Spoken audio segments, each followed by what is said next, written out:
Hello everyone, welcome back to my channel.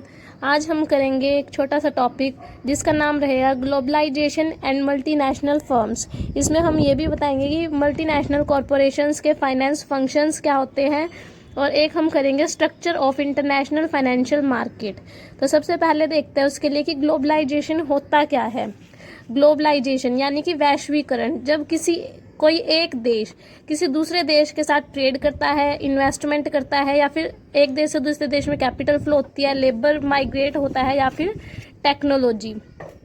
जैसे India को लेकर चलते हैं। अगर इंडिया किसी भी दूसरे देश के साथ लाइक अमेरिका, यूएस, जापान के साथ ट्रेड करता है, इंडिया का कोई भी इन्वेस्टर, या फिर इन्वेस्टमेंट करता है, कैपिटल फ्लो होती है इंडिया से किसी दूसरे देश में, लेबर माइग्रेट होता है, लाइक लोग यहाँ से पढ़ के किसी दूसरे देश में जाते हैं अपनी सर्विसेज देने के लिए, या फिर टेक्नोलॉजी अगर यहाँ से किसी दूसरे देश में जाती है, तो वो ग्लोबलाइजेशन का एग्जाम्पल है। यानी कि नेशनल बॉर्डर को जब क्रॉस किया जाता है डिफरेंट एक्टिविटीज़ करने के लिए, तो वो ग्लोबलाइजेशन के अंदर आता है कि एक इकोनॉमी जब किसी दूसरी इकोनॉमी के साथ इंटीग्रेट करती है, तो वो ग्लोबलाइजेशन के अंदर आता है।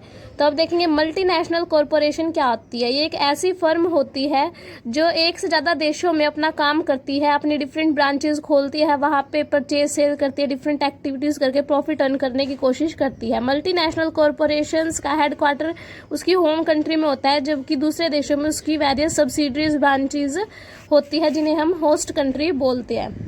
फिर देखेंगे कि एमएनसीज के फाइनेंस फंक्शंस क्या है। तो उसमें फर्स्ट रहेगा कैपिटल बजटिंग। यानी कि मल्टीनेशनल कॉरपोरेशंस जो है वो ये देखते हैं कि डिफरेंट कंट्रीज में बेस्ट इन्वेस्टमेंट अपॉर्चुनिटीज़ उनके लिए किस देश में अवेलेबल है, और जहाँ पे उनको लगता है वहाँ पे वो अपनी ब्रांच खोल लेती है। इसके लिए वो मल्टीनेशनल कंपनीज जो है वो ये देखकर चलते हैं कि जिस देश में वो इन्वेस्टमेंट करने जा रहे हैं वहाँ पे एक्सचेंज रेट रिस्क कितना है, पॉलिटिकल रिस्क कितना है, टैक्स डिफरेंसेस और कैपिटल कंट्रोल किस तरीके से करनी है। इन सब चीज़ों को ध्यान में रखते हुए वो ये देखते हैं कि किस तरीके से अपनी कैपिटल को बजट करना है। नेक्स्ट सेकंड पॉइंट रहेगा फाइनेंसिंग डिसीजंस। इसमें मल्टीनेशनल कॉरपोरेशंस जो होती है वो ये देखती है कि जो वो ब्रांच या फिर नई कंपनी अपनी शुरू करने जा रही है किसी भी देश के अंदर, उसमें उनका कैपिटल स्ट्रक्चर क्या रहेगा, डेट इक्विटी रेशो क्या रहेगा, और वो जो उन्हें पैसा उधार लेना है वो पैसा कहाँ से लेंगे, अपने देश से लेंगे यानी होम कंट्री से लेंगे, या फिर होस्ट कंट्री से लेंगे। नेक्स्ट थर्ड पॉइंट रहेगा करेंसी मैनेजमेंट या फिर फॉरेन एक्सचेंज रिस्क मैनेजमेंट। यानी कि जब एक कंपनी जो है किसी दूसरे देश में जाके अपना बिजनेस कर रही है, तब वहाँ पे उसे डिफरेंट रिस्क मैनेज करने पड़ते हैं। वो किससे रिलेटेड, फॉरेन एक्सचेंज से रिलेटेड, क्योंकि जब हम दूसरे देश की करेंसी यूज़ कर रहे हैं तो हो सकता है हमारी होम कंट्री की जो करेंसी है उसकी वैल्यू इंक्रीज या डिक्रीज हो जाए, तो उसमें भी रिस्क फेस करना पड़ता है। लाइक फर्स्ट रहेगा ट्रांजैक्शन एक्सपोजर। यानी कि जब एमएनसीज किसी दूसरे देश में जाके एक्चुअल ट्रांजैक्शन कर रही है, इंपोर्ट या एक्सपोर्ट कर रही है, तो जिस देश के साथ हम एक्सपोर्ट कर रहे हैं, लाइक हमने अपना सामान बनाया और वो बाहर भेजा, तो जिस देश को हमने भेजा उस देश की करेंसी की वैल्यू भी तो मैटर करती है ना, कि अगर उसकी वैल्यू, उस देश की करेंसी की वैल्यू इंक्रीज या डिक्रीज हो रही है तो उससे रिस्क क्रिएट होता है।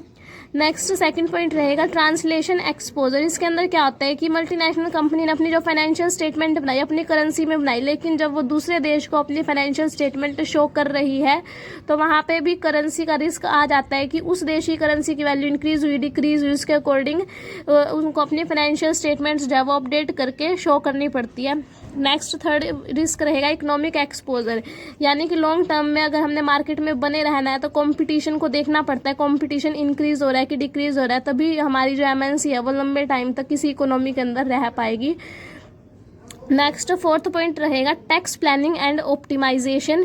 इसके अंदर क्या होता है कि जो मल्टीनेशनल कंपनी होती है वो इंटरनेशनल टैक्स लॉज का फ़ायदा उठा के अपनी टैक्स लाइबिलिटी को कम से कम करने की कोशिश करते हैं। इसके अंदर वो किन टेक्निक्स का यूज़ करते हैं, ट्रांसफर प्राइसिंग का, टैक्स ट्रीटीज़ का, यानी कि किसी दूसरे देश के अंदर ऐसे लोग होते हैं जो उनकी टैक्स लाइबिलिटीज़ को रिड्यूस करवाने में उनकी हेल्प करते हैं, या फिर लो टैक्स ज्यूरिसडिक्शन का।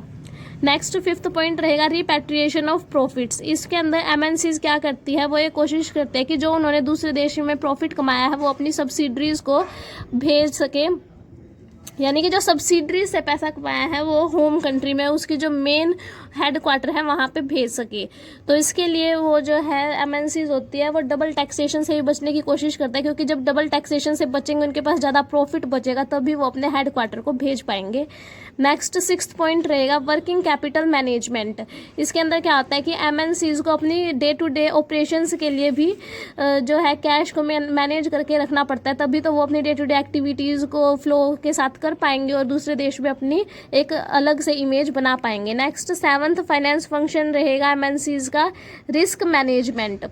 यानी कि एमएनसीज को रिस्क भी मैनेज करना पड़ता है, उसके लिए वो वेरियस इंस्ट्रूमेंट्स का यूज़ करते हैं, लाइक फाइनेंशियल डेरिवेटिव्स का, इंश्योरेंस का, कंट्री डाइवर्सिफिकेशन का, तभी वो different types of risk manage कर पाएंगे। करेंसी रिस्क के साथ साथ उन्हें पॉलिटिकल और इकोनॉमिक रिस्क को भी देखना पड़ता है।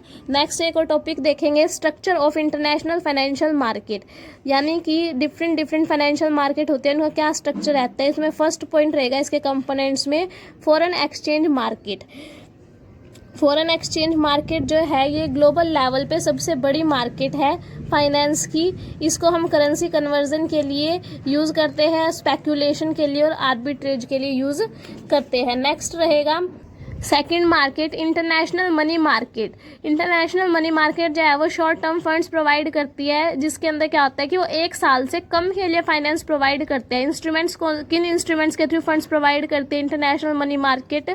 Euro currency deposit, euro dollar loans, international certificates of deposits. Third रहेगा इंटरनेशनल क्रेडिट मार्केट। ये मीडियम टर्म और लॉन्ग टर्म डेप्ट फाइनेंसिंग प्रोवाइड करते हैं। इसके अंदर इंस्ट्रूमेंट्स रहेंगे यूरो बॉन्ड, फॉरेन बॉन्ड और सिंडिकेटेड लोन्स। फोर्थ पॉइंट रहेगा इंटरनेशनल इक्विटी मार्केट। यह मार्केट जो है ये मल्टीनेशनल कॉरपोरेशन को चांस देते हैं कि वो अपनी इक्विटी कैपिटल इंटरनेशनली भी रेज कर सकते हैं, किन इंस्ट्रूमेंट्स के थ्रू? एडीआर और जीडीआर के थ्रू। नेक्स्ट 5th रहेगा डेरिवेटिव्स मार्केट। इसमें क्या होता है कि इन्वेस्टर्स अपने रिस्क को हेज कर सकते हैं, स्पेक्यूलेट कर सकते हैं, किन इंस्ट्रूमेंट्स के थ्रू? फ्यूचर ऑप्शन, फॉरवर्ड और स्वैप्स के थ्रू। 6th रहेगा ऑफशोर फाइनेंशियल सेंटर्स। इसके अंदर क्या होता है कि जब कोई भी एमएनसी दूसरे देश में जाकर अपनी कंपनी लगा रही है तो वहाँ पे कुछ ऐसी ज्यूरिसडिक्शन होती है जो अपनी फाइनेंशियल सर्विसेज प्रोवाइड करते हैं उन्हें, जैसे कि एग्जांपल रहेगा सेमन आइसलैंड, लुक्सेमबर्ग और सिंगापुर। तो ये थे हमारी इंटरनेशनल फाइनेंशियल मार्केट के डिफरेंट कंपोनेंट्स।